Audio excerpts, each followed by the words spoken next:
वक्रतुंड महाकाय सूर्यकोटि समप्रभा निर्विघ्नं कुरु मे देव सर्वकार्येषु सर्वदा। दुर्गा सप्तशती के इस पवित्र पाठ में आप सभी भक्तों का स्वागत है।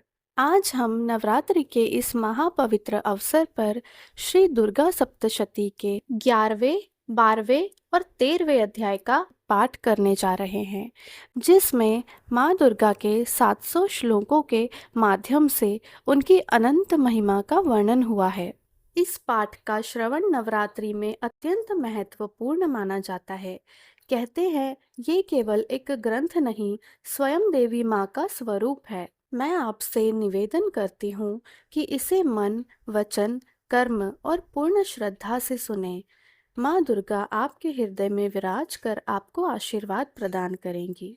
जो कोई भी नवरात्रि के इस पावन अवसर पर माँ की आराधना दुर्गा सप्तशती द्वारा करता है, उन्हें माँ का प्रकट अनुभव अवश्य होता है। आइए शुरू करते हैं। सर्वमंगल मांगल्ये शिवे सर्वार्थ साधिके शरण्ये त्र्यंबके गौरी नारायणी नमोस्तुते। 11वां अध्याय।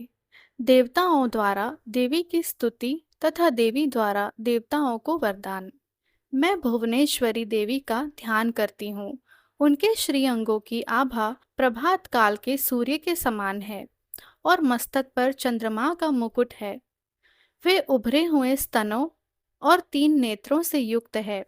उनके मुख पर मुस्कान की छटा छाई रहती है और हाथों में वरद अंकुश, पाश एवं अभय मुद्रा शोभा पाते हैं।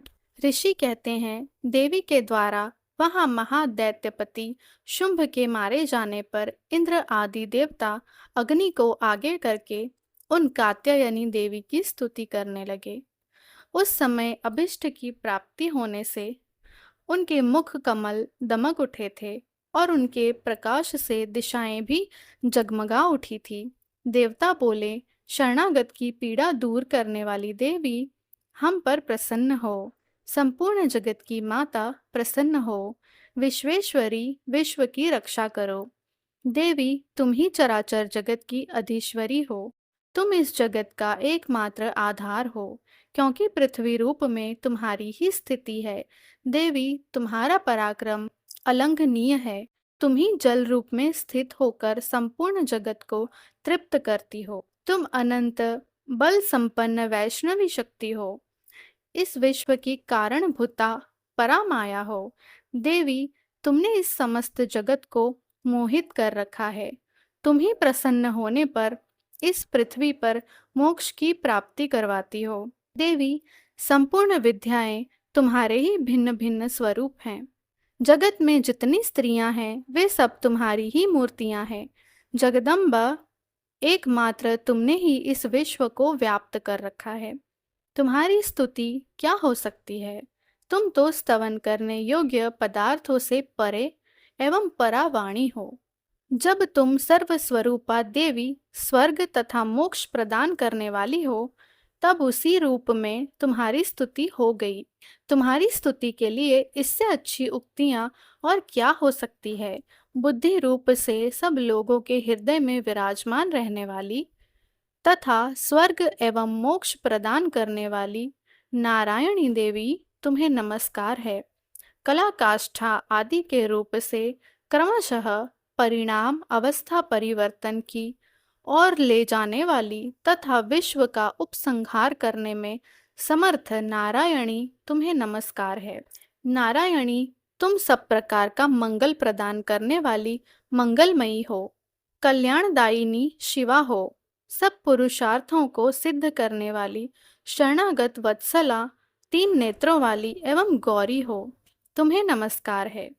तुम सृष्टि, पालन और संहार की शक्तिभूता सनातनी देवी, गुणों का आधार तथा सर्वगुणमयी हो।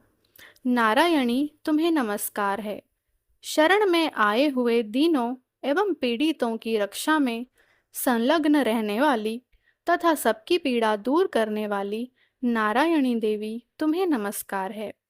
नारायणी, तुम ब्रह्माणी का रूप धारण करके हंसों से जुते हुए विमान पर बैठती तथा कुश मिश्रित जल छिड़कती रहती हो। तुम्हें नमस्कार है। माहेश्वरी रूप से त्रिशूल, चंद्रमा एवं सर्प को धारण करने वाली तथा महान वृषभ की पीठ पर बैठने वाली नारायणी देवी, तुम्हें नमस्कार है। मोरों और मुर्गों से घिरी रहने वाली तथा महाशक्ति धारण करने वाली कौमारी रूपधारिणी निष्पापे नारायणी, तुम्हें नमस्कार है। शंख, चक्र, गदा और शांग धनुष रूप उत्तम आयुधों को धारण करने वाली वैष्णवी शक्ति रूपा नारायणी, तुम प्रसन्न हो, तुम्हें नमस्कार है। हाथ में भयानक महाचक्र लिए और दाढ़ों पर धरती को उठाए वाराही रूप धारिणी कल्याणमयी नारायणी, तुम्हें नमस्कार है। भयंकर नरसिंह रूप से दैत्यों के वध के लिए उद्योग करने वाली तथा त्रिभुवन की रक्षा में संलग्न रहने वाली नारायणी, तुम्हें नमस्कार है। मस्तक पर किरीट और हाथ में महावज्र धारण करने वाली, सहस्त्र नेत्रों के कारण उद्दीप्त दिखाई देने वाली और वृत्रासुर के प्राणों का अपहरण करने वाली इंद्र शक्ति स्वरूपा नारायणी देवी, तुम्हें नमस्कार है। शिवदूती रूप से दैत्यों की महती सेना का संहार करने वाली, भयंकर रूप धारण कर तथा विकट गर्जना करने वाली नारायणी, तुम्हें नमस्कार है। दाढ़ों के कारण विकराल मुख वाली, मुंडमाला से विभूषित मुंडमर्दिनी चामुंडा रूपा नारायणी, तुम्हें नमस्कार है। लक्ष्मी, लज्जा, महाविद्या, श्रद्धा, पुष्टि, स्वधा, ध्रुवा, महारात्रि तथा महा अविद्या रूपा नारायणी, तुम्हें नमस्कार है। मेघा, सरस्वती, वरा, श्रेष्ठा, भूति, ऐश्वर्य रूपा बाभ्रवी, भूरे रंग की अथवा पार्वती, तामसी, कालिका, महाकाली, नियता, संयम परायणा तथा ईशा, सबकी अधीश्वरी रूपिणी नारायणी, तुम्हें नमस्कार है। सर्वस्वरूपा सर्वेश्वरी तथा सब प्रकार की शक्तियों से संपन्न दिव्य रूपा दुर्गे देवी, सब भयों से हमारी रक्षा करो, तुम्हें नमस्कार है। कात्यायनी, यह तीन लोचनों से विभूषित तुम्हारा सौम्य मुख सब प्रकार के भयों से हमारी रक्षा करे, तुम्हें नमस्कार है। भद्रकाली, ज्वालाओं के कारण विकराल प्रतीत होने वाला, अत्यंत भयंकर और समस्त असुरों का संहार करने वाला तुम्हारा त्रिशूल भय से हमें बचाए, तुम्हें नमस्कार है। देवी, जो अपनी ध्वनि से संपूर्ण जगत को व्याप्त करके दैत्यों के तेज नष्ट किए देता हो, वह तुम्हारा घंटा हम लोगों की पापों से उसी प्रकार रक्षा करे जैसे माता अपने पुत्रों की बुरे कर्मों से रक्षा करती है। चंडिके, तुम्हारे हाथों में सुशोभित खड्ग, जो असुरों के रक्त और चर्बी से चर्चित है, हमारा मंगल करें, हम तुम्हें नमस्कार करते हैं। देवी, तुम प्रसन्न होने पर सब रोगों को नष्ट कर देती हो और कुपित होने पर मनोवांछित सभी कामनाओं का नाश कर देती हो। जो लोग तुम्हारी शरण में आ चुके हैं, उन पर विपत्ति तो आती ही नहीं, तुम्हारी शरण में आए हुए मनुष्य दूसरों को शरण देने वाले हो जाते हैं। देवी अंबिके, तुमने अपने स्वरूप को अनेक भागों में विभक्त करके नाना प्रकार के रूपों से जो इस समय इन धर्मद्रोही महादैत्यों का संहार किया है, वह सब दूसरी कौन कर सकती थी। विद्याओं में ज्ञान को प्रकाशित करने वाले शास्त्रों में तथा वेदों में तुम्हारे सिवा और किसका वर्णन है, तथा तुमको छोड़कर दूसरी कौन ऐसी शक्ति है जो इस विश्व को अज्ञानमय घोर अंधकार से परिपूर्ण ममता रूपी गड्ढे में निरंतर भटका रही हो। जहाँ राक्षस, जहाँ भयंकर विष वाले सर्प, जहाँ शत्रु, जहाँ लुटेरों की सेना और जहाँ दावानल हो, वहाँ तथा समुद्र के बीच में भी साथ रहकर तुम विश्व की रक्षा करती हो। विश्वेश्वरी, तुम विश्व का पालन करती हो, विश्व रूपा हो, इसलिए संपूर्ण विश्व को धारण करती हो। तुम भगवान विश्वनाथ की वंदनीय हो, जो लोग भक्तिपूर्वक तुम्हारे सामने मस्तक झुकाते हैं वे संपूर्ण विश्व को आश्रय देने वाले होते हैं। देवी प्रसन्न हो, जैसे इस समय असुरों का वध करके तुमने शीघ्र ही हमारी रक्षा की है, उसी प्रकार सदा हमें शत्रुओं के भय से बचाओ।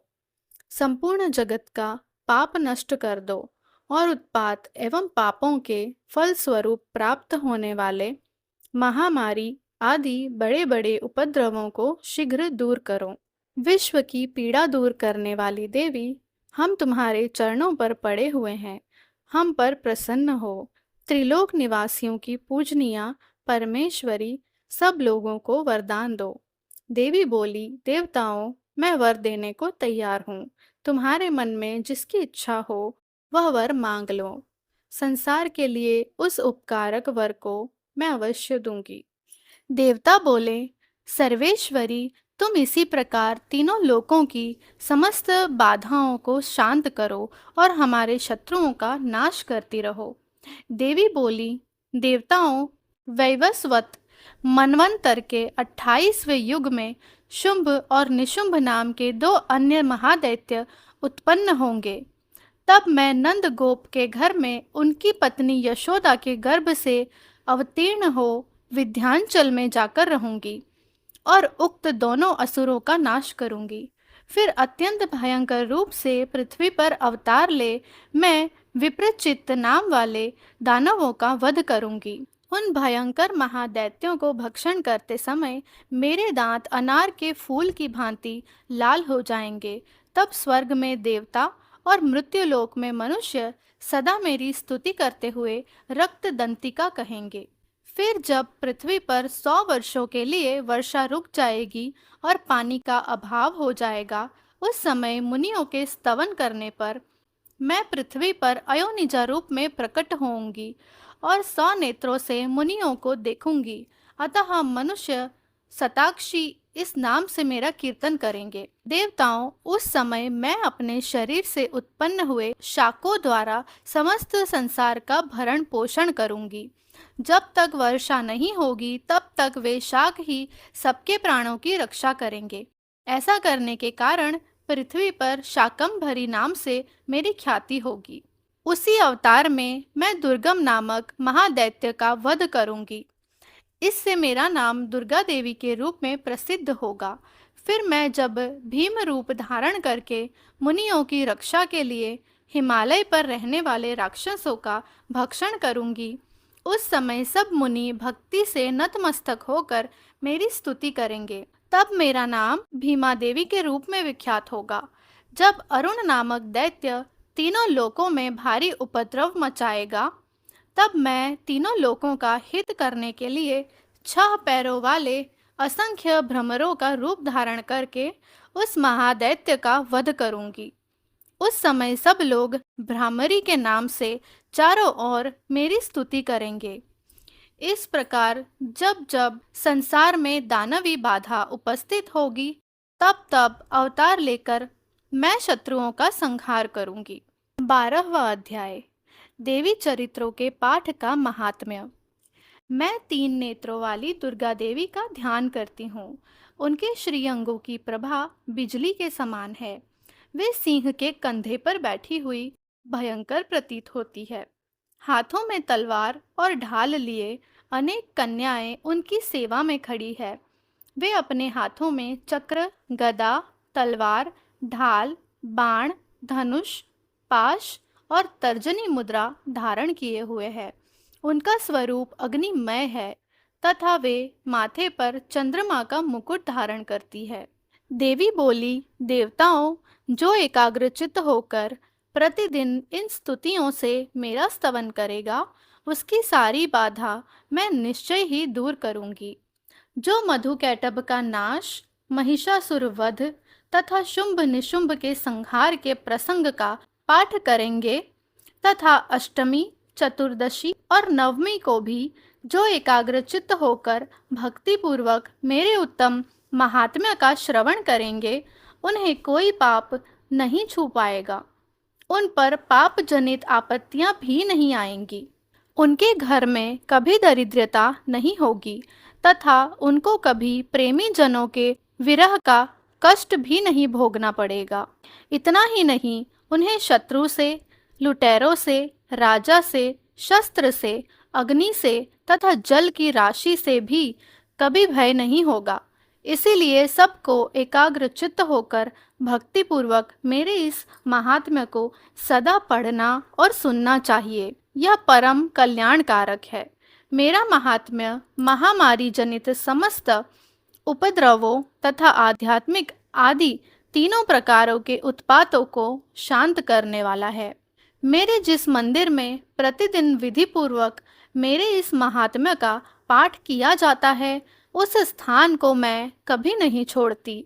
वहाँ सदा ही मेरा सन्निधान बना रहता है। बलिदान, पूजा, होम तथा महोत्सव के अवसरों पर मेरे इस चरित्र का पूरा पूरा पाठ और श्रवण करना चाहिए। ऐसा करने पर मनुष्य विधि को जानकर या बिना जाने भी मेरे लिए जो बलि, पूजा या होम आदि करेगा, उसे मैं बड़ी प्रसन्नता के साथ ग्रहण करूंगी। शरत काल में जो वार्षिक महापूजा की जाती है, उस अवसर पर जो मेरे इस महात्म्य को भक्ति पूर्वक सुनेगा, वह मनुष्य मेरे प्रसाद से सब बाधाओं से मुक्त तथा धन, धान्य एवं पुत्र से संपन्न होगा। इसमें तनिक भी संदेह नहीं है। मेरे इस महात्म्य, मेरे प्रादुर्भाव की सुंदर कथाएं तथा युद्ध में किए हुए मेरे पराक्रम सुनने से मनुष्य निर्भय हो जाता है। मेरे महात्म्य का श्रवण करने वाले पुरुषों के शत्रु नष्ट हो जाते हैं, उन्हें कल्याण की प्राप्ति होती है तथा उनका कुल आनंदित रहता है।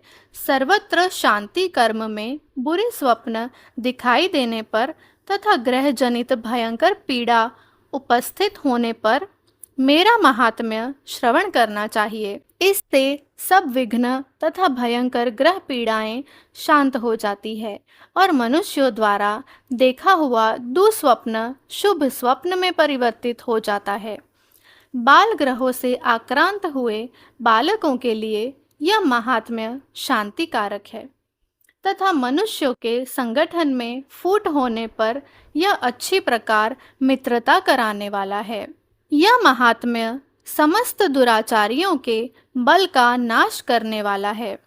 इसके पाठ मात्र से राक्षसों, भूतों और पिशाचों का नाश हो जाता है। मेरा यह सब महात्म्य मेरे समीप्य की प्राप्ति कराने वाला है। पशु, पुष्प, अर्घ्य, धूप, दीप, गंध आदि उत्तम सामग्रियों द्वारा पूजन करने से, ब्राह्मणों को भोजन कराने से, होम करने से, प्रतिदिन अभिषेक करने से, नाना प्रकार के अन्य भोगों का अर्पण करने से तथा दान देने आदि से 1 वर्ष तक जो मेरी आराधना की जाती है और उससे मुझे जितनी प्रसन्नता होती है, उतनी प्रसन्नता मेरे इस उत्तम चरित्र का एक बार श्रवण करने मात्र से हो जाती है। यह महात्म्य श्रवण करने पर पापों को हर लेता है और आरोग्य प्रदान करता है।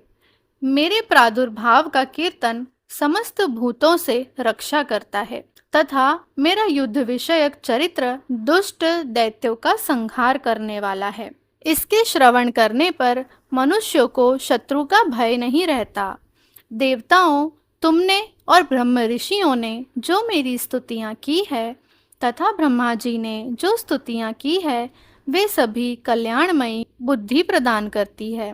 वन में, सूने मार्ग में अथवा दावानल से घिर जाने पर, निर्जन स्थान में लुटेरों के दाव में पड़ जाने पर या शत्रुओं से पकड़े जाने पर अथवा जंगल में सिंह, व्याघ्र या जंगली हाथियों के पीछा करने पर, कुपित राजा के आदेश से वध या बंधन के स्थान में ले जाए जाने पर, अथवा महासागर में नाव पर बैठने के बाद भारी तूफान से नाव के डगमग होने पर और अत्यंत भयंकर युद्ध में शस्त्रों का प्रहार होने पर अथवा वेदना से पीड़ित होने पर, किम बहुना सभी भयानक बाधाओं के उपस्थित होने पर जो मेरे इस चरित्र का स्मरण करता है, वह मनुष्य संकट से मुक्त हो जाता है।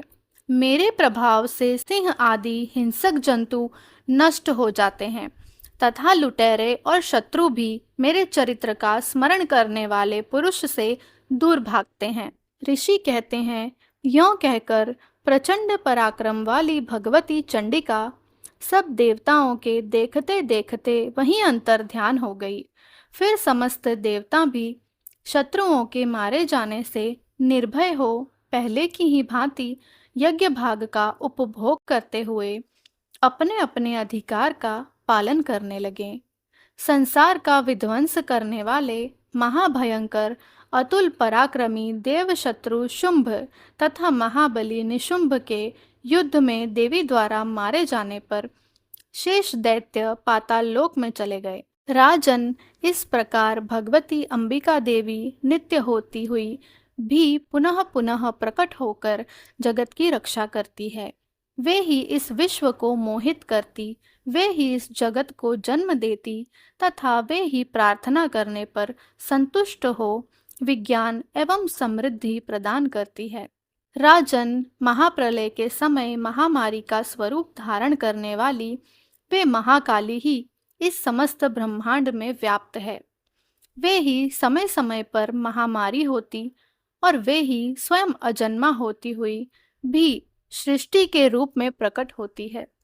वे सनातनी देवी ही समय अनुसार संपूर्ण भूतों की रक्षा करती है। मनुष्यों के अभ्युदय के समय वे ही घर में लक्ष्मी के रूप में स्थित हो उन्नति प्रदान करती है और वे ही अभाव के समय दरिद्रता बनकर विनाश का कारण होती है। पुष्प, धूप और गंध आदि से पूजन करके उनकी स्तुति करने पर वे धन, पुत्र, धार्मिक बुद्धि तथा उत्तम गति प्रदान करती है। 13वां अध्याय, सूरत और वैश्य को देवी का वरदान। जो उदय काल के सूर्यमंडल की सी कांति धारण करने वाली है, जिनके 4 भुजाएं और 3 नेत्र है तथा जो अपने हाथों में पाश, अंकुश, वर एवं अभय की मुद्रा धारण किए रहती है, उन शिवा देवी का मैं ध्यान करती हूँ। ऋषि कहते हैं, राजन, इस प्रकार मैंने तुमसे देवी के उत्तम महात्म्य का वर्णन किया। जो इस जगत को धारण करती है, उन देवी का ऐसा ही प्रभाव है। वे ही विद्या यानी ज्ञान उत्पन्न करती है। भगवान विष्णु की माया स्वरूपा उन भगवती के द्वारा ही तुम ये वैश्य तथा अन्य अन्य विवेकी जन मोहित होते हैं, मोहित हुए हैं तथा आगे भी मोहित होंगे। महाराज, तुम उन्हीं परमेश्वरी की शरण में जाओ। आराधना करने पर वे ही मनुष्यों को भोग, स्वर्ग तथा मोक्ष प्रदान करती है। मार्कंडेय जी कहते हैं, कौष्टुकी जी, मेघा मुनि के ये वचन सुनकर राजा सूरथ ने उत्तम व्रत का पालन करने वाले उन महाभाग महर्षि को प्रणाम किया। वे अत्यंत ममता और राज्यापहरण से बहुत खिन्न हो चुके थे। महामुने इसीलिए विरक्त होकर वे राजा तथा वैश्य तत्काल तपस्या को चले गए और वे जगदम्बा के दर्शन के लिए नदी के तट पर रहकर तपस्या करने लगे। वे वैश्य उत्तम देवी सूक्त का जप करते हुए तपस्या में प्रवृत्त हुए। वे दोनों नदी के तट पर देवी की मिट्टी की मूर्ति बनाकर पुष्प, धूप और हवन आदि के द्वारा उनकी आराधना करने लगे। उन्होंने पहले तो आहार को धीरे धीरे कम किया, फिर बिल्कुल निराहार रहकर देवी में ही मन लगाए एकाग्रता पूर्वक उनका चिंतन आरंभ किया। वे दोनों अपने शरीर के रक्त से प्रोक्षित बलि देते हुए लगातार 3 वर्ष तक संयम पूर्वक आराधना करते रहे। इस पर प्रसन्न होकर जगत को धारण करने वाली चंडिका देवी ने प्रत्यक्ष दर्शन देकर कहा। देवी बोली, राजन तथा अपने कुल को आनंदित करने वाले वैश्य, तुम लोग जिस वस्तु की अभिलाषा रखते हो वह मुझसे मांगो, मैं संतुष्ट हूँ, अतः तुम्हें वह सब कुछ दूंगी। मार्कंडेय जी कहते हैं, तब राजा ने दूसरे जन्म में नष्ट न होने वाला राज्य मांगा। तथा इस जन्म में भी शत्रुओं की सेना को बलपूर्वक नष्ट करके पुनः अपना राज्य प्राप्त कर लेने का वरदान मांगा। वैश्य का चित्त संसार की ओर से खिन्न एवं विरक्त हो चुका था और वे बड़े बुद्धिमान थे। अतः उस समय उन्होंने तो ममता और अहंता रूप आसक्ति का नाश करने वाला ज्ञान मांगा।